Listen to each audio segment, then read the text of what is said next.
I know a lot of people were, had high hopes for the Snyder films and stuff. I was one of those people until I read an article that Zack Snyder was going to kill off Batman in Justice League 2. I was just like, nope. Yeah. He was going to kill Batman off. I like to know why. And it's sort of, in a way, made me realize that this guy was not really a genius. I mean, he was a great visual director.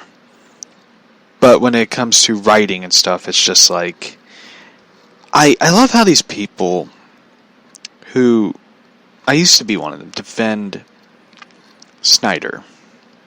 And be like, you need a high degree to understand what's going on in these films. It's like... Which I love story substance. I love, hidden references and hints at other things, but the whole release the Snyder Cut thing, it just... I like it, but at the same time, I just don't think it's going to ever come out.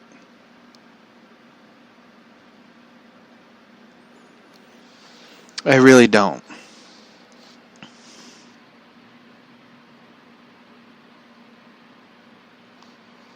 I really don't think it'll ever come out. I know we gotta do an episode about the Snyder films, because he was going to do Justice League 2, and Justice League 2, Batman was going to die.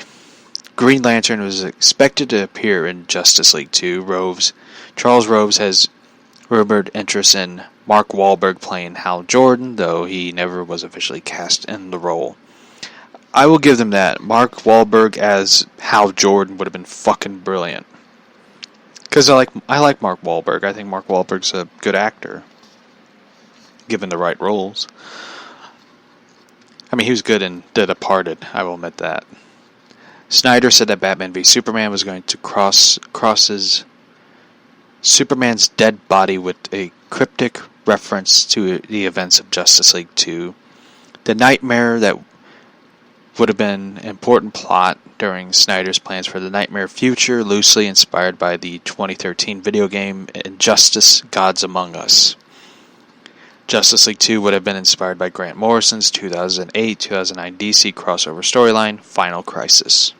So, we got that. So, anyway, Batman Hush would have brought in Nightwing, Tim Drake Robin, fuck Damian. I'm sorry, I love Damian Wayne Robin, but I am really annoyed with that character at the moment, so...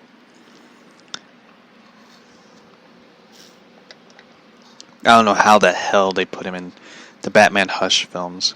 The Hush film, the animated film. But, anyway. We would have got Barbara Gordon, who would have appeared in the film, but not in the same scenes with Batman and Catwoman.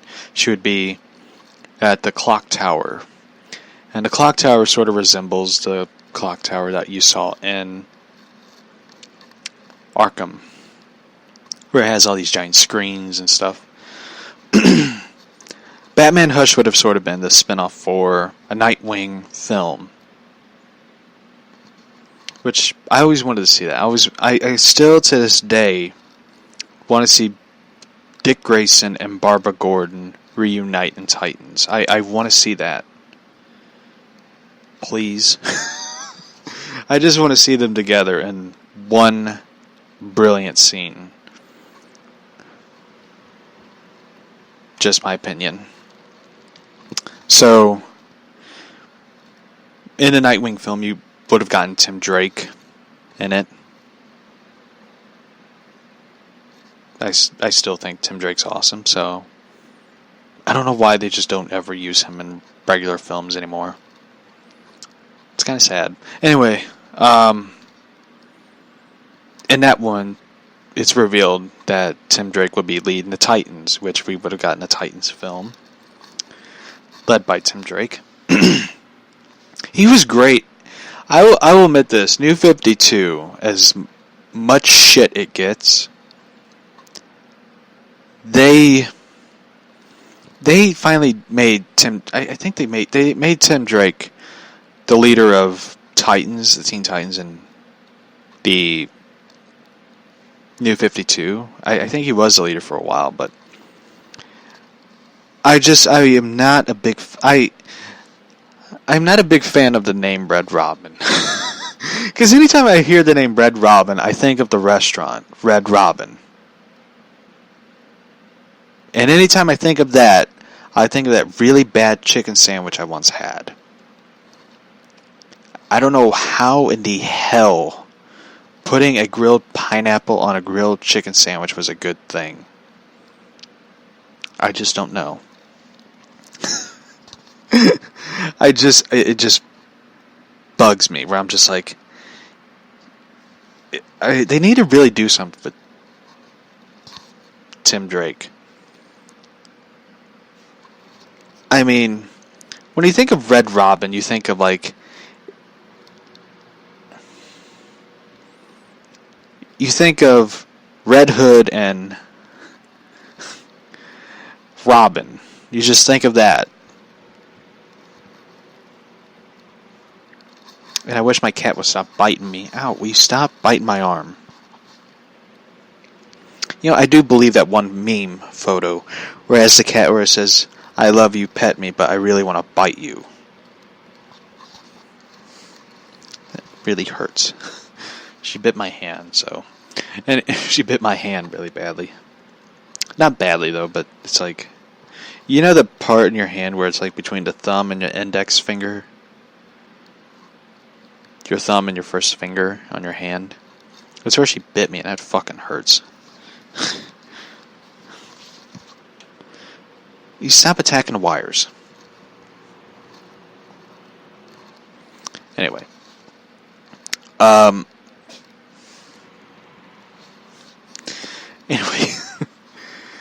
In this film, Nightwing takes on this group, which sort of sets up for the next Batman film, where it has all the entire Bat family in it, which would be the Court of Owls, which reveals at the end of the Nightwing film, after Nightwing takes on Black Mask and his gang, which I really like. I really want to see. See, that's the thing that bugs me. I have to point this out, and is that Black Mask and the Under the Red Hood was such a cool character. I'm sure if you played it for Ewan McGregor, he would start crying. Because he wants a character that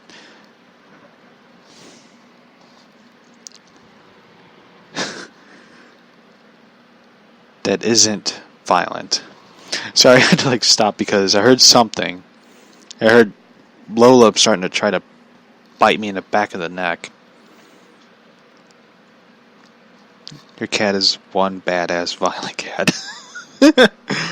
She is, but yeah, I know, right? It's painful as shit, but she isn't violent. She's just a badass ornery cat who disappeared again, which worries me.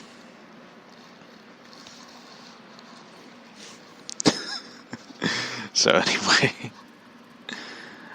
yeah.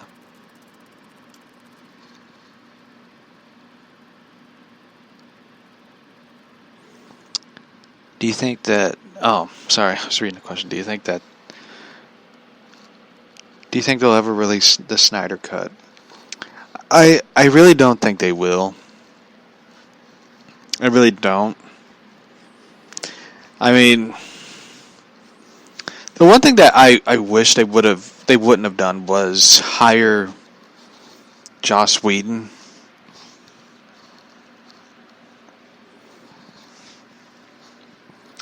I think that Warner Brothers really screwed the pooch when they hired Joss Whedon, who is not one of the greatest directors.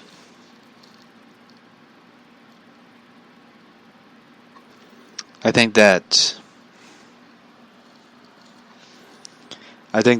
Warner Brothers was just not in the right place to do it. I think the reason that they were trying to get things fixed was because Warner Brothers at the time was going to be sold to AT&T, and I think once AT&T was in serious talks, they thought like, shit, we have to do something. And they thought like, well, you know what, let's hire Joss Whedon, reshoot, rewrite almost the entire film. Which he basically did. He basically rewrote a lot of the film. And I think Whedon was one of the people that I honestly think that they caused Ben Affleck to walk out on the DC films. I think that, here's the thing. As much as I'm a Ben Affleck fan, I love The Town, Gone Girl, Good Will Hunting. Matt Damon's an idiot. He didn't start in that film, but I don't like Matt Damon that much. But I think that they wasted his time. They wasted Ben Affleck's time, and they really, I think, to the point, pissed him off to the point where he was like, fuck this film, I'm out of here, I am not doing this. And it's pretty bad because Ben Affleck was on record, with Kevin Smith by being a big Batman fan. He wanted to do a Batman film before he did Daredevil. He didn't want to do Daredevil. He was like, I want to do Batman. And at the time, they didn't want to do a Batman film. And Ben Affleck was really upset about the way they done Batman in Justice League by making him smile and do jokes and stuff. He was not really fucking happy. And you really couldn't blame the guy. You really couldn't. And I think that they completely wasted his time and made him not want to do the films anymore. I think the way that they described, the way I heard from people, the way Ben Affleck wrote Batman film that he wanted to do was the closest thing to an Arkham Asylum movie. That film was going to be a murder mystery in Arkham. It was going to be heavily into Arkham and really set up everything for future Batman films. And he wasn't happy with Snyder revealing that Dick Grayson is dead. There was no Nightwing. Dick Grayson died. He was the one who was murdered by Harley Quinn. Not Joker. Which we all kind of knew Jared Leto was a pussy, so he wouldn't shoot a Robin film. shoot Robin in the head and do stuff. I really wouldn't believe Jared Leto's Joker would kill anybody. If it was Joaquin Phoenix as Joker, I'd believe it. But anyway. So, when you look at some of this, some of the stuff that is said about Affleck, I do think that he would have done a great job with Batman. But if you look at a lot of the interviews he did promoting Justice League, you can tell that this guy was not happy. He was just like looking like, I wish I could tell you people right now what I think of this fucking film. And when you look at him with Dawn of Justice, I know a lot of people were like, he was upset about the film. He was upset because he was going through a divorce. That's what he was going through. So, but if you ever watch his interviews with Justice League promotion, he was not too thrilled or happy with that film. And I think he was at the point where he's like,